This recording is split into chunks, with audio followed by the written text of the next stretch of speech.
조동사의 마지막 강의까지 왔습니다. 자, 마지막 강의니만큼 조금만 더 집중력 향상해서 시청하시면 고맙겠습니다. 됐습니까? 그럼 들어갑니다. 제목은 바로 비슷한 무드의 조동사입니다. 우리가 조동사를 공부할 때 바로 무드, 기본적인 분위기에 입각해서 공부했죠. 어떤 문장이 있을 때 그 문장에서 중요한 동사, 그 동사 앞에 조동사가 붙어서 글의 분위기를 바꿔준다고 하지 않습니까? 따라서 이번 시간엔 그런 분위기들을 한번 비슷한 의미로 묶어서 정리해봤습니다. 자, 간단한 예문을 통해서 설명을 드리겠습니다. 첫 번째 예문 우리말부터 보도록 하죠. 내일 저를 도와주실 수 있나요? 이걸 영어로 표현하면 말이죠.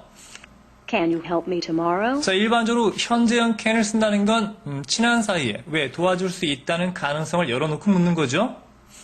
Could you help me tomorrow? 하지만 could라고 해서 과거로 물으면 도와줄 수 있는 가능성이 낮은 거 알지만 어떻게 안 되겠느냐 하는 거니까 보다 더 공손한 표현이 된다고 했습니다. 자, 세 번째 문장은요. Will you help me tomorrow? 자, will you help me라고 하는 건 will, 즉 상대방의 의지를 묻는 겁니다. 마찬가지 현재를 쓴다는 건 가능성을 열어놓고 물어보는 거죠. Would you help me tomorrow? 자, would you help me 하면 마찬가지 상대방의 의지인데 의지의 가능성을 일단 낮게 보고하는 겁니다. 따라서 가능성이 좀 약하지만 어떻게 안 되겠냐라고 하는 보다 더 공손한 표현이 되겠죠. 우리가 외국인으로서 영어를 공부할 땐 기본적으로 이런 경우엔 조동사의 과거를 쓰는 습관을 가지는 게 훨씬 좋습니다. 그만큼 공손한 표현이 되니까 말이죠. 자, 다음 문장 볼까요? 자, 펜 좀 빌릴 수 있을까요? 자, 비슷한 뉘앙스겠죠? Can I borrow your pen? 마찬가지 can보단 뭐가 낫다고요? Could I borrow your pen? 그렇죠. could가 낫겠죠? May I borrow your pen? 자, 메인은 허락을 묻는 거죠. Might I borrow your pen? 물론 이것도 마찬가지 might를 쓰면 보다 더 공손한 표현이 됩니다. 자, 다음 문장 보도록 하죠. 자, 그녀가 스파이임에 틀림없어라고 하는 확신이네요. 그렇죠? She must be a spy. 자, 뭐뭐임에 틀림없다. 가장 강한 확신 must be가 쓰였죠. 자, 일단 틀림없어보다 낮은 건 추측이 점점 낮아지는 거죠. 그녀가 스파이일지도 몰라 라고 하는 건 뭐가 쓰입니까? She may be a spy. 일단 maybe, She might be a spy. 약간 낮은 might be, She could be a spy. 그 다음에 could be가 있다고 했죠. 사실 요 세 가지는 거의 차이가 없이 쓰이기도 합니다. 자, 그렇게 알아놓으시고요. 자, 가장 확률이 낮은 거, 그녀가 스파이일 리 없어라고 하는 건 뭐였습니까? 기억해 보세요. She can't be a spy. 바로 can't be였죠. 자, 기억나실 겁니다. She couldn't be a spy. 이땐 couldn't be도 가능합니다. 가능성이 열려있을 땐 둘 다 가능하죠. She mustn't be a spy. 자, must be라고 하는 건 뭐뭐가 아님에 틀림없었는데 사실상 쓰이는 빈도는 굉장히 낮습니다. 보통 can't나 couldn't를 쓰지 mustn't be 이런 거 잘 안 쓴다는 것도 알아놓으시면 되겠죠.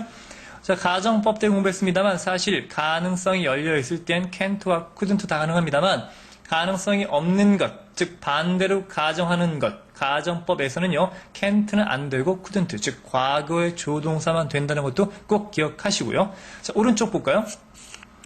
다음 주에 그를 만나야 합니다. 뭐뭐 해야 한다. 자, 어떤 게 있었죠? You must meet him next week. 그렇죠. 가장 일반적인 must가 있었고요. 자, 어떤 주관적인 느낌이 좀 강하죠?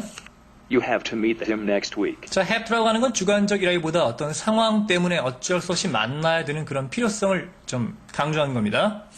You had better meet him next week. 자, had better. 약간 강한 충고죠. 너는 다음 주에 그를 만나는 게 좋을 거야. 안 만나면 뭔가 안 좋은 게 있을지도 모른다는 그런 뉘앙스입니다.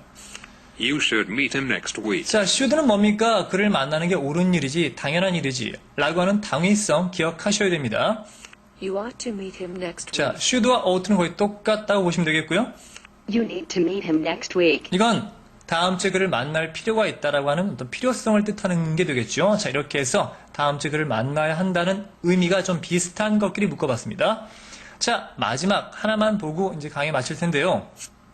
자, 바로 must입니다. He must jog every day. 자, 이 문장을 우리말로 해석해 보세요. 라고 하면 어떻게 할까요? 그는 매일마다 조깅을 해야만 한달까요? 매일 조깅하는 것이면 틀림없달까요? 뜻이 이건가? 이건가? 사실 모릅니다. 왜요? 앞서 얘기했었죠? 기본적으로 must나 may처럼 말입니다. 두 가지로 의미가 나눠지는 건 그 한 문장만 가지고는 알 수가 없습니다. 문장 전후 관계를 파악해서 의미를 파악하는 게 옳겠죠. 따라서 조금 더 열린 마음으로 영어 공부를 하실 필요가 있다는 얘기입니다. 중요한 건 문맥상 파악이 필요하다는 얘기입니다. 보통 해야만 한다 할 때는 동작 동사가 많이 오고 뭐뭐 이미 틀림없다는 상태 동사가 많이 옵니다만 그것도 고정관념이죠. 그렇지 않은 경우도 많이 있습니다. 자, 이렇게 해서 바로 비슷한 무드의 조동사를 다 볼 수는 없고요. 대략 이 정도만 한번 살펴봤습니다. 이렇게 해서 바로 조동사의 마지막 강의가 끝났습니다.